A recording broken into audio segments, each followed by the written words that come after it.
So, hello dear students, welcome to the Exercise topic series.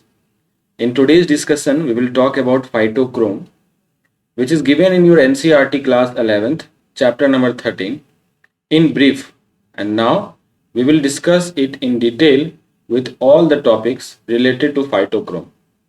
So, बच्चों phytochrome होता क्या है? बेसिकली एक पिगमेंट है जो क्या करता है, लाइट सेंसिटिव होता है।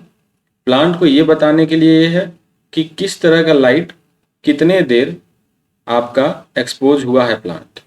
इसके थ्रू प्लांट ये जान पाता है कि हमें किस तरह का रेस्पॉन्स शो करना है, कब सोना है, कब जागना है। बेसिकली ये कह सकते हैं हम लोग प्लांट का पूरा फोटो पीरियोडिज्म का विभाग जो है फाइटोक्रोम संभालता है।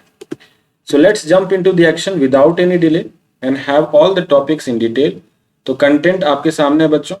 सबसे पहले हम लोग यहाँ पर इंट्रोडक्शन लेंगे, देन हिस्ट्री एंड डिस्कवरी के ऊपर बात करेंगे, देन इसका डिस्ट्रीब्यूशन पर हम लोग बात करेंगे, then after that it is characteristics of phytochrome, chemical nature of phytochrome, mode of action of phytochrome, mechanism of phytochrome actions, phytochrome mediated physiological responses, and then phytochrome एक पिगमेंट सिस्टम है, उसके बारे में कुछ एविडेंसेस जुटाए हैं। Then after that there is role of phytochrome, थोड़ा ये टॉपिक डिस्कस करेंगे। So let's have the introduction first of all, that is phytochrome होता क्या है।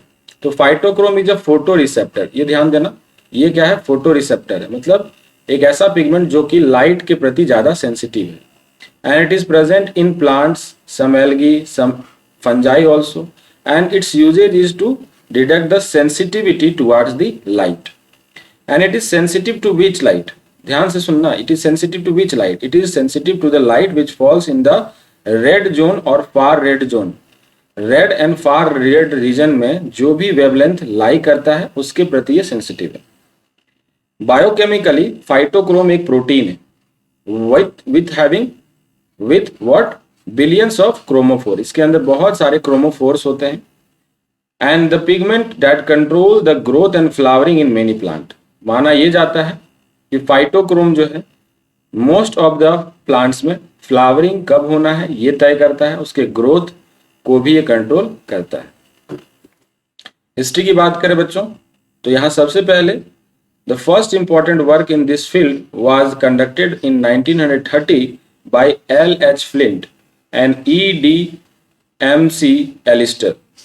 ये दो साइंटिस्ट थे शामिल जिन्होंने सबसे पहला काम शामिल हुआ इनका। And in 1935 they reported that the seed of lettuce, that is Lactuca sativa, did not germinate in dark but showed very good germination when exposed to the wavelength from 525 to 700 nanometer in the red region। इन्होंने ये अपने experiment में साबित किया, दिखाया कि जब lettuce के सीड को हम लोग डार्क में रखते थे तो वो ग्रो नहीं करता है। जैसे ही उनको एक्सपोज करते हैं, लाइट देते हैं, और लाइट अच्छे रेडिएशंस हम लोग वहाँ दे रहे हैं, वेवलेंथ अच्छा हमारा है 525 से 700 नैनोमीटर, जो कि रेड रीजन का लाइट है, तो बहुत बढ़िया जर्मिनेशन वहाँ पे शो हो रहा था, वही सीड का, लेट्यूस सीड का ही। नेक्स्ट वर्क है H.A. Borthwick and S.B. Hendricks का एंड अदर्स। 1952 में US department of agriculture plant industry station in Beltsville, Maryland में इन्होंने दिखाया।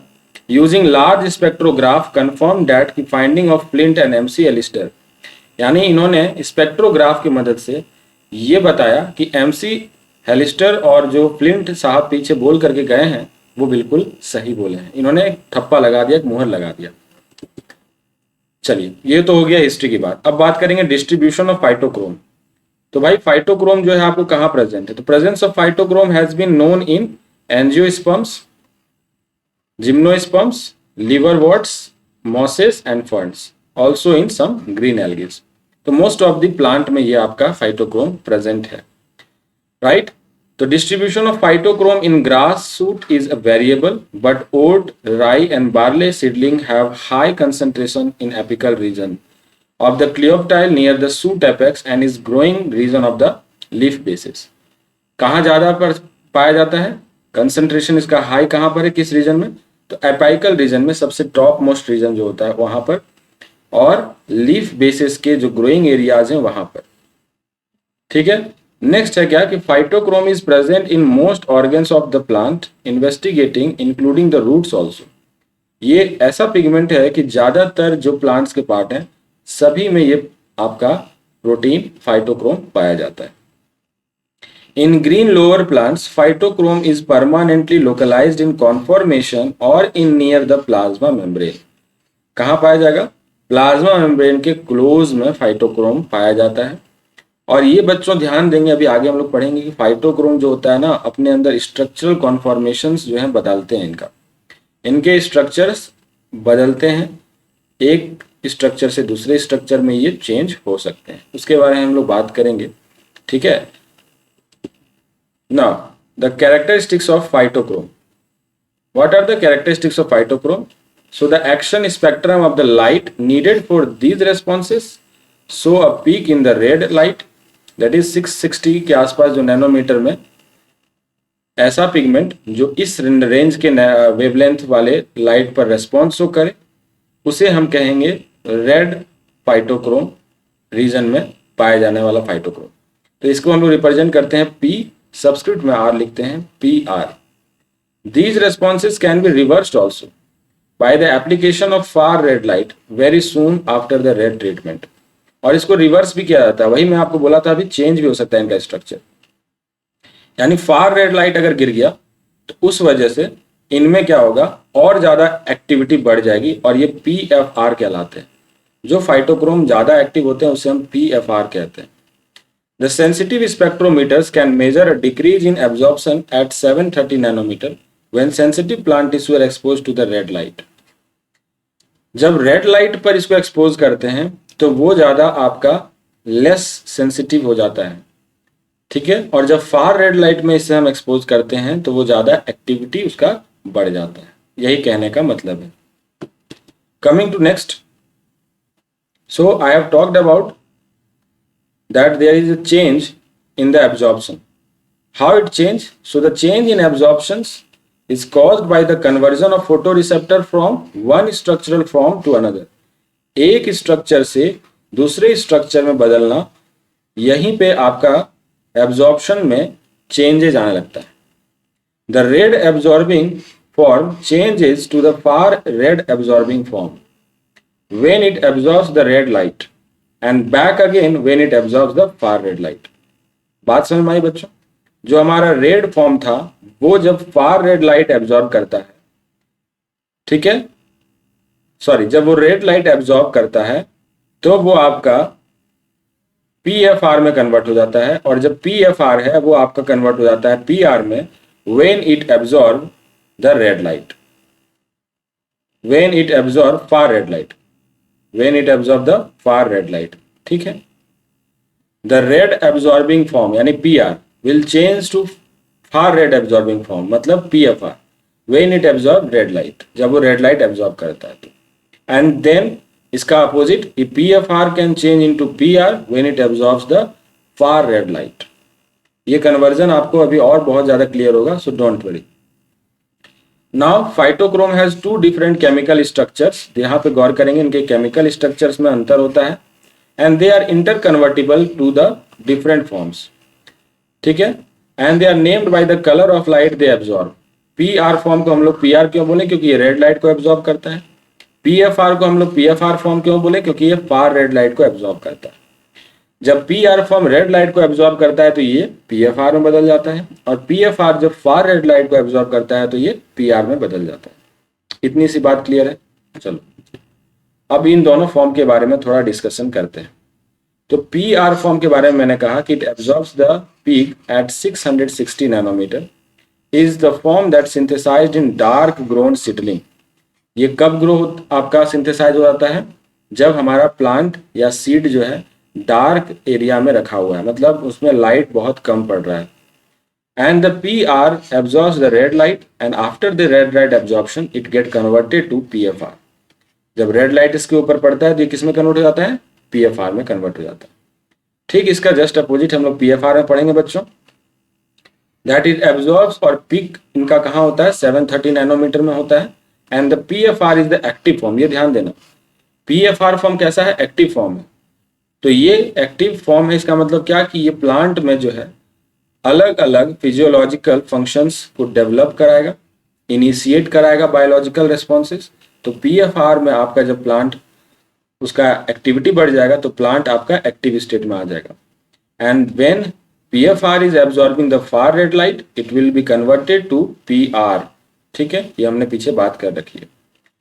You can see the structures also, इनमें बहुत स्लाइट चेंजेस है, थोड़ा सा चेंजेस है ना। आपको मैंने पीछे ही कहा कि there is chemical structural changes in the two forms, right. तो one form is PFR been shown here and यहाँ पे दूसरा आपका फॉर्म PR शोन दिखाया जा रहा है। आप इसमें मैच करके देखेंगे तो most of the structure is similar, slight difference is there in the protein structure also in the bonds also. तो ये आप देख सकते हो यहाँ पर PR जो है उसका लेवल कब बढ़ जाता है, रात के वक्त PR जो है वो ज्यादा फॉर्म होने लगता है। और ये जो है PR अगर ज्यादा बन रहा है इसका मतलब हमारा प्लांट इनएक्टिव मोड में चला गया, सो गया है। लेकिन अगर PFR आपका बनना शुरू हुआ, ये एक्यूमुलेट करना शुरू हो गया, तो वो एक्टिव फॉर्म का स्टेट का वो इंडिकेशन है। और इसका लेवल आपको डे के टाइम में, दिन के समय में ज्यादा दिखाई देता है। ठीक है बच्चों, अब रेड लाइट जब इसके ऊपर गिरता है PR के ऊपर, तो ये आपका कन्वर्ट हो जाता है PFR में। मैंने आपको बताया PR will get converted to PFR when red light will be fall, and then PFR जो है PR में कन्वर्ट हो जाएगा।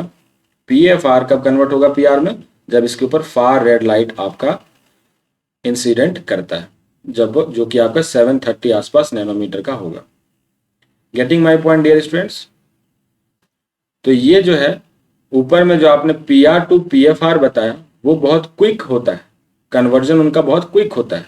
लेकिन PFR से PR में कन्वर्ट होना that is a slow reaction, slow conversion. ठीक है, यहां तक बातें समझ में आ रही है। Now coming to the points, the degradation of PFR is known to occur by highly process in which PFR is first attached to the small protein called ubiquitin। ये पहले यूबिक्विटिन में कन्वर्ट होता है। PFR डायरेक्टली आपका PR में convert नहीं हो जाता है, वो पहले क्या होता है, यूबिक्विटिन नाम का एक प्रोटीन है जिसमें आपको पहले वो कन्वर्ट होगा। Then this attachment of ubiquitin to PFR or to the other protein targets them for degradation and carry out degradations। ATP and 3 enzymes are required। मतलब PFR का जो है डिग्रेडेशन करना, PFR का एक्टिविटी जो है वो कम करना, ये करने के लिए आपको एंजाइम्स की भी जरूरत होती है। तो उसमें एंजाइम्स इन्वॉल्व है कौन कौन सा, पहला है protease, hydrolase and then release. ये क्या करता है, रिकॉग्नाइज करता है प्रोटीन को, that protease portion, then hydrolase portion जो है वो टारगेट करेगा प्रोटीन को, और ये क्या करता है, रिलीज मतलब आपको वो यूबिक्विटिन जो बाइंड किया था PFR से उसको वो क्या कर देता है, फ्री कर देता है। अब बात करेंगे हम लोग केमिकल नेचर्स के बारे में, केमिकल नेचर्स ऑफ फाइटोक्रोम। तो केमिकली फाइटोक्रोम इज अ होमोडाइमर, मतलब ये डाइमर फॉर्म में होता है, of 2 identical polypeptide each with the molecular weight of 120 kilo Dalton. यानी आइडेंटिकल पॉलीपेप्टाइड का ये डाइमर है, और एक पॉलीपेप्टाइड का आसपास मॉलिक्यूलर वेट कितना होता है, 120 kg का किलो डाल्टन।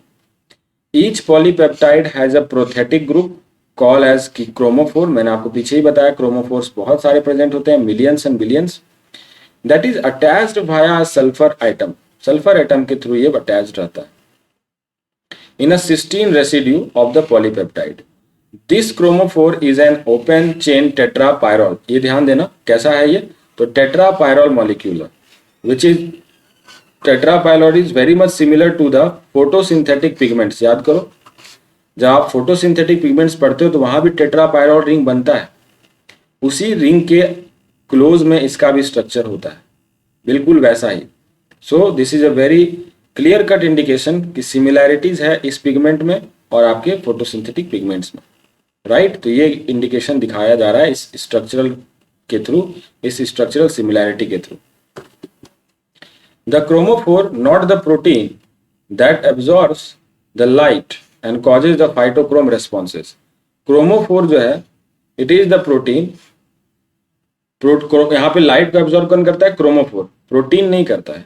यही स्टेटमेंट का मतलब है कि chromophore will absorb the light and will cause the phytochrome responses. When PR is converted to PFR by red light, there is apparently a cis trans isomerization। आपने chemistry में पढ़ा होगा cis and trans. तो यहाँ पर आपका बिल्कुल वैसा ही है, स्ट्रक्चर दोनों में क्या बदलता है, तो ऐसा लगता है कि सिस और ट्रांस आइसोमराइजेशन हुआ है। And alterations of the chromophore in the phytochrome then cause several unidentified subtle changes in the structure of phytochrome portion. तो बेसिकली ये क्या है, सिस एंड ट्रांस आइसोमराइजेशन है, जिसमें कि क्रोमोफोर का बदलना होता है, कुछ अनआइडेंटिफाइड चेंजेस भी होते हैं, right. So you can see here that there is two identical subunits which I called before also, that is of polypeptide units. And here you can see the chromophores, right? Chromophores are on the phytochromes, on the units. You can observe this. Here we can see how the PR changes into PFR. There is a slight change, so this is called as cis to trans isomerization. Only a slight change is there. That's why the combination of change is known as cis and trans combination. ठीक है, चलिए आगे बढ़ जाते हैं। Mode of action देखते हैं हम लोग फाइटोक्रोम का कैसे होता है। तो मोड ऑफ एक्शन हम लोग यहाँ देखेंगे कि Hartmann the German physiologist has proposed a scheme of phytochrome action. Phytochrome कैसे काम करता है इसके बारे में हार्टमैन जो है वो साइंटिस्ट ने ये दिया प्रपोजल कि इसके एक्शंस पर क्या होता है मैकेनिज्म, उसने समझाया। तो ध्यान से देखिए कि यहाँ पर इक्वेशन है कि पी आर जो है वो आपका पी एफ आर में कन्वर्ट हुआ जब रेड लाइट इंसिडेंट हुआ, और पी एफ आर आपका कन्वर्ट हुआ पी आर में जब फार रेड लाइट इंसिडेंट हुआ। ये अभी इनएक्टिव है, ठीक है, अभी ये इनएक्टिव है, लेकिन जैसे ही ये एक्स नामक कंपाउंड से जुड़ेगा, एक्स हो सकता है क्या, एटीपी हो सकता है, एनएडीए प्लस हो सकता है, इससे जुड़ने के बाद ये अपना रेस्पॉन्स शो करता है, बायोलॉजिकल रेस्पॉन्स और फिजियोलॉजिकल रेस्पॉन्स शो करता है, राइट। ये कहना था हार्टमैन के द्वारा। Next, according to the Borthwick and Hendrick और बॉर्थविक साहब ने कहा कि नहीं, P R and P F R follows several alternative reactions path since only that could explain the apparently contradictory observations made from time to time. तो इन दो साइंटिस्टों का कहना था कि पीआर और पीएफआर क्या करता है, बहुत सारे अल्टरनेटिव रिएक्शंस और पाथवे से होकर के गुजरता है, और इसी तरह के मैकेनिज्म को हम अगर एक्सप्लेन करेंगे तभी जाकर के हमारा बहुत सारा ऐसा ऑब्जर्वेशन है जो क्लियर नहीं हो पाएगा टाइम टू टाइम, तो वो क्लियर हो पाएगा इसी तरह के मैकेनिज्म से। ये कहना था बॉर्थविक एंड हेंड्रिक का। नेक्स्ट साइंटिस्ट आते हैं, उनका कहना है, एच स्मिथ साहब का कहना है कि assumes that phytochrome to be present in the membrane. उन्होंने कहा कि मेम्ब्रेन में प्रेजेंट है फाइटोक्रोम। चलिए ठीक है, तो यहाँ मेम्ब्रेन को एक तरफ रखा, एक तरफ कंपार्टमेंट बना दिया, एक इनर कंपार्टमेंट एक आउटर कंपार्टमेंट, ठीक है। तो इनर कंपार्टमेंट में हमारा क्या हो रहा है, ये जो पी आर है वो पी एफ आर में कन्वर्ट हो रहा है, अपना इंटर कन्वर्जन शो कर रहा है, और ये एक्स जो है प्रीकर्सर है, ये प्रीकर्सर जब बाइंड कर जाता है पी एफ आर से, तो ये जो है आपका फर्दर जो है बाइंड करने के बाद पी एफ आर से क्या करता है, आउटर कंपार्टमेंट में निकलता हुआ जाएगा अगर, तो वो आपको बायोलॉजिकल एक्शन शो करता हुआ जाएगा। अदरवाइज वो इनर कंपार्टमेंट में आपको प्रीकर्सर वहीं रह जाएगा। यानी बायोलॉजिकल रिएक्शन शो करने हैं तो आपको प्रीकर्सर्स इनर कंपार्टमेंट से होकर के मेम्ब्रेन में जो पीएफआर है उसके साथ बाइंड करके बायोलॉजिकल रिस्पॉन्स शो करेगा आउटर कंपार्टमेंट पर। ये कहना है इसका। कमिंग टू नेक्स्ट, बहुत सारे हाइपोथेसिस हैं but minor of that we will discuss. Jaffe's hypothesis is also entirely speculative. He assumes as phytochrome perhaps causes changes in permeability of the membrane and act through the acetylcholine. उन्होंने तो अलग से कहा कि ये membrane के permeability पर थोड़ा असर डालता है और एसिटाइल कोलिन के थ्रू एक्ट करता है। नेक्स्ट साइंटिस्ट है इवांस, उनका कहना है कि पीएफआर और पीएफआर-एक्स जो भी बाइंड किया इसके साथ compound control the flow of reactive substances into several linked and compacting synthetic pathway. तो इनका कहना बिल्कुल सही था कि जो पीएफआर है वो आपके बहुत सारे ऐसे रिएक्शन और रेस्पॉन्सेस हैं जिसको ये कंट्रोल करता है। ये कंट्रोल करता है कि किस रेस्पॉन्स में किस तरह का पाथवे चलना चाहिए। बात समझ में आई? तो PFR is a controlling agent.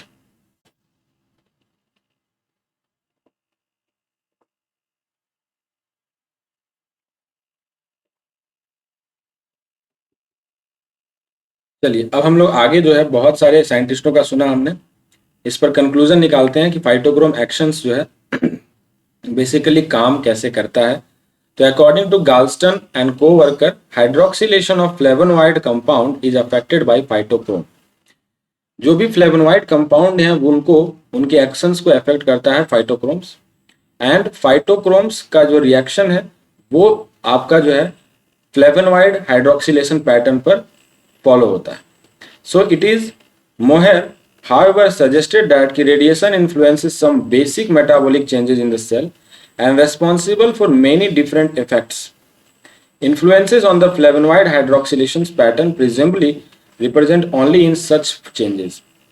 तो ये जो है बच्चों फ्लेवोनॉइड हाइड्रोक्सिलेशंस पर बेस्ड इनका जो है मैकेनिज्म दिया जाता है, किनके द्वारा? गाल्स्टन के द्वारा और मोहर के द्वारा।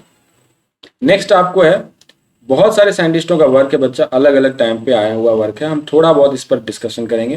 केवी थीमैन्स एंड कोवर्कर्स, उनका कहना है कि जो फाइटोक्रोम है उनका action synthesis of nucleic acid and enzymes के ऊपर बेस्ड है, और वहाँ न्यूक्लिक एसिड और एंजाइम्स वैसे बनते हैं जिसके थ्रू हमारा जो है वैसा इफेक्ट शो होता है, जैसा एंजाइम बनेगा वैसा इफेक्ट शो होगा, ठीक है, वैसा ही फिजियोलॉजिकल चेंजेज आएगा।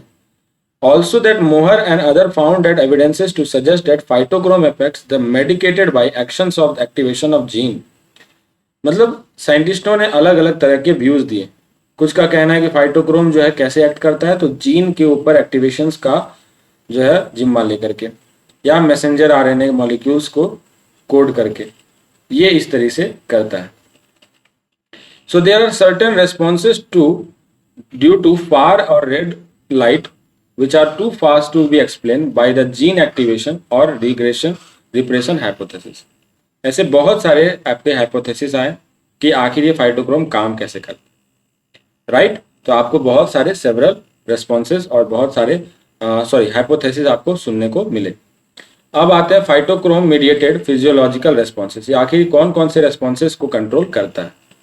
तो it is found that it control numbers of physiological responses, बहुत सारे responses like spore germination, chloroplast movement, elongation of the bud, bud का dormancy, root development, flowering also। तो ये जितने भी तरह के फिजियोलॉजिकल रेस्पॉन्सेस होते हैं प्लांट में, मैक्सिमम आपके फाइटोक्रोम्स उसको कंट्रोल करते हैं। Numerous plant responses are mediated by phytochrome, hence for convenience of a study they have been divided into positive and negative and complex responses और as developmental and repaired responses. मतलब इतने सारे responses हैं तो इनको study करने में थोड़ा मुश्किल हो रहा था, तो इसको बांट दिया गया, क्लासिफाई कर दिया गया। एक तरीका है बांटने का positive, negative and complex response, और एक तरीका है डेवलपमेंटल और रिपेयर्ड रेस्पॉन्स। तो अब हम लोग रेस्पॉन्स का यहाँ पर हम लोग देखेंगे कैसे कैसे रेस्पॉन्स जो है फाइटोक्रोम एग्जिबिट करते हैं, और उसमें सबसे पहले हम लोग देखेंगे पॉजिटिव रेस्पॉन्स। नाम से समझ में आ रहा है कि भाई कुछ पॉजिटिव हो रहा होगा। So it is characterized by initiation or increase of biosynthetic growth processes। कुछ चीज का बढ़ना है ना, कुछ चीज का आपका फॉर्म होना, सिंथेसिस होना, ये आएगा पॉजिटिव रेस्पॉन्स के अंदर। एग्जांपल है कि phytochrome mediated anthocyanin synthesis. Anthocyanin देखो पिगमेंट का यहाँ पे सिंथेसिस हो रहा है, तो कुछ बढ़िया बात हो रहा है, पॉजिटिव काम हो रहा है, तो चलो ये पॉजिटिव रेस्पॉन्स हो गया। नेक्स्ट आपका है negative response, that will involving in the inhibition of growth process. मतलब ग्रोथ प्रोसेस अगर रुका, इनहिबिट हुआ, तो वो आ जाएगा। नेक्स्ट है आपको ट्रांसलोकेशन ऑफ द सब्सटेंसेस, कुछ सब्सटेंस है जिसको हम लोग ट्रांसपोर्ट कर रहे हैं, तो ये भी नेगेटिव रेस्पॉन्स के अंदर आएगा। एग्जाम्पल है inhibition of hypocotyls elongation by light. Light के द्वारा हाइपोकोटाइल जो है वो कैसे इलोंगेट करता है, उसका इनहिबिशन, उसको इलोंगेट नहीं होने दे रहा है, तो वो इनहिबिशन भी आपको नेगेटिव रेस्पॉन्स में आ जाएगा। कुछ है complex responses, like they are characterised by initially an inhibition but later there is promotion of the response. मतलब पहले तो वो आपको इनहिबिट होता दिखाई देता है, ऐसा रेस्पॉन्स नेगेटिव टाइप में लगता है, लेकिन बाद में वो रेस्पॉन्ड क्या होता है, प्रमोट होता है, as compare to corresponding the dark control. Example के तौर पर light control regulation of oxygen uptake by cotyledon. तो कॉटिलिडॉन्स का लाइट के हिसाब से ऑक्सीजन का अपटेक करना, ये आपके कॉम्प्लेक्स रेस्पॉन्स में आएगा, बिकॉज वो कभी इनहिबिट होता है, कभी प्रमोट होता है, तो ये इसमें कॉम्प्लेक्स रेस्पॉन्स आता है। Now on the other half we can divide or classify the responses on the basis of development and repaired. एक होता है डेवलपमेंटल रेस्पॉन्स, एक होता है रैपिड रेस्पॉन्स। डेवलपमेंटल रेस्पॉन्स जो होता है वो आपका phytochrome, it is mediated bye phytochrome but also involves other physiological processes like growth differentiation, certain periodic phenomena and longer time for production of responses. यानी इस प्रोसेस के दौरान, इस रेस्पॉन्स के दौरान समय काफी ज्यादा लगता है, इसलिए इसको हम लोग बोलते हैं डेवलपमेंटल रेस्पॉन्स। एग्जाम्पल है फोटोपीरियोडिज्म एंड जर्मिनेशन। ठीक है। नेक्स्ट आपका रैपिड रेस्पॉन्सेस, जो कि काफी कम समय ले रहा होगा। Those which are detectable within very short period of time after germinations, irradiations and do not apparently interact with the complex physiological processes. मतलब ये बहुत ज्यादा कॉम्प्लेक्स फिजियोलॉजिकल प्रोसेसेस थ्रू होकर के नहीं जाता। एग्जाम्पल है क्लोजिंग ऑफ मिमोसा लीफलेट। आपने देखा है जैसे टच मी प्लांट को आपने टच किया वो तुरंत क्लोज हो जाता है। तो ये भी रेस्पॉन्स जो है रैपिड रेस्पॉन्स के क्लासिफिकेशन के अंतर्गत आएगा। कुछ एविडेंसेस दे रखा हूं मैं यहाँ पर जिससे ये प्रूफ होता है कि फाइटोक्रोम जो है एक पिगमेंट सिस्टम है। कैसे? तो there are similarities in the absorption spectra of phytochrome and that action spectra of the plant responses in one important evidence. यानी दोनों के स्पेक्ट्रोग्राफ को जब मैच किया जाता है बच्चों, तो फाइटोक्रोम जिस रेंज के लाइट को और वेवलेंथ को अब्जॉर्ब कर रहा होता है वही रेंज के लाइट को भी हमारा प्लांट का पिगमेंट्स रेस्पॉन्ड आपका जो है एब्जॉर्ब कर रहा होता है, जिससे तय होता है कि फाइटोक्रोम भी एक पिगमेंट सिस्टम ही है। Next, the response caused by red light are always nullified by the immediate subsequent exposure to the red light.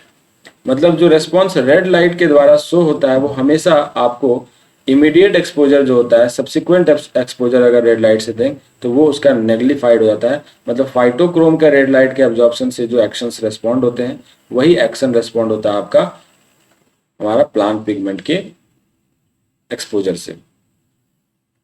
Next है आपको कि only low irradiance level of either red or far red light that are capable of interconverting the phytochrome from one form to another form causes this responses. एक ये भी इसका proof है कि आपका कुछ ही रेंज का लाइट है, या तो वो रेड है या तो वो फार रेड है, यही आपको इंटर कन्वर्जन के लिए कैपेबल है। तो ये भी वन ऑफ दी आपका एविडेंस हो गया। नेक्स्ट आपका है कि इन leaf and stem the light absorbed by the chlorophyll alter the both action spectra for phytochrome response causes the PFR and the amount of light required for the response। Chlorophyll ये आपको alter करता है कि वो light किस range का आपको absorb कर रहा है, और जिस रेंज का वो लाइट एब्जॉर्ब कर रहा है उससे हमारा पीएफआर का सिंथेसिस या फिर उसका डिग्रेडेशन ये भी डिसाइड होता है। नेक्स्ट पॉइंट है क्या कि PR and PFR absorbs the violet and blue light but low irradiance level of these wavelength are much less effective than the red or far red light for the physiological processes. मतलब ऐसा है कि red light और far red light के अलावा भी हमारा PR और PFR violet and blue light को भी एब्जॉर्ब करता है, लेकिन इसके लो इरेडियंस होते हैं, इसके लो इरेडियंस होते हैं, और इसके लो इरेडियंस ही आपको बहुत कम इफेक्टिव है as that of red and far red light. चलिए अब हम लोग देखते हैं रोल ऑफ फाइटोक्रोम, जो कि हमारा लास्ट टॉपिक है। आपने इसके बारे में पीछे भी पढ़ा ही है बहुत सारा चीजें, कहाँ पे काम आता है। जैसे रेस्पॉन्स में आपने बहुत जगह देखा, क्लासिफिकेशन किया था, वहां पे बहुत सारी चीजें आपने देखा। that flowering plants is very much regulated by this mechanism। Phytochrome उसको फ्लावरिंग को भी आपका कंट्रोल करता है। It is based on the time of flowering, based on the length of day and night. आपको याद होगा इस लेंथ के वजह से हमने प्लांट को डिवाइड भी किया है, लॉन्ग डे प्लांट है ना, शॉर्ट डे प्लांट, इसके हिसाब से हमने डिवाइड भी किया। दैट इज कॉल्ड फोटोपीरियोडिज्म, इसी पर बेस्ड है फोटोपीरियोडिज्म भी। It is also to set the circadian rhythm. जिस तरह से हमारे बॉडी में एक क्लॉक चल रहा होता है, हम सोते हैं तो हमें रेस्ट मिलता है, हमारा जो मैकेनिज्म है, मेटाबॉलिज्म है, वो स्लो डाउन हो जाता है, उसी तरह से प्लांट का भी जो सर्कैडियन रिदम है वो आपको कंट्रोल करता है फाइटोक्रोम।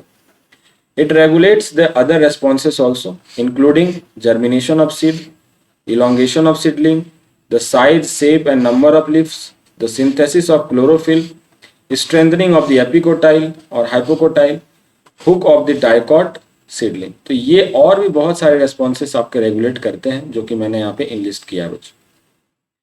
सो आई होप आपको ये पूरा टॉपिक एकदम चमक गया होगा। फाइटोक्रोम के ऊपर ये बहुत ही लंबा डिस्कशन हमने लिया, और फाइटोक्रोम क्या होता है ये हमने जाना, उसके स्ट्रक्चर को जाना, उसके फंक्शंस को जाना एंड उसके रोल को हमने समझा। So guys all the best. आपको पीआर एंड पीएफआर काफ़ी अच्छे से क्लियर हो गया होगा। And how they get inter converted, कब उनको ज़रूरत पड़ती है इनका इंटर कन्वर्ट होने की। ज़्यादा एक्टिव मोड में जाना है तो PFR को वो ज़्यादा बनाना शुरू करते हैं, और अगर उन्हें रेस्ट करना हो, उन्हें इनएक्टिव मोड में जाना हो, तो PR का सिंथेसिस वहाँ ज़्यादा देखने को मिलता है। सो यहीं तक की बातें हम लोग रखेंगे। Thank you so much, lots of love, take care and see you in the next exercise series.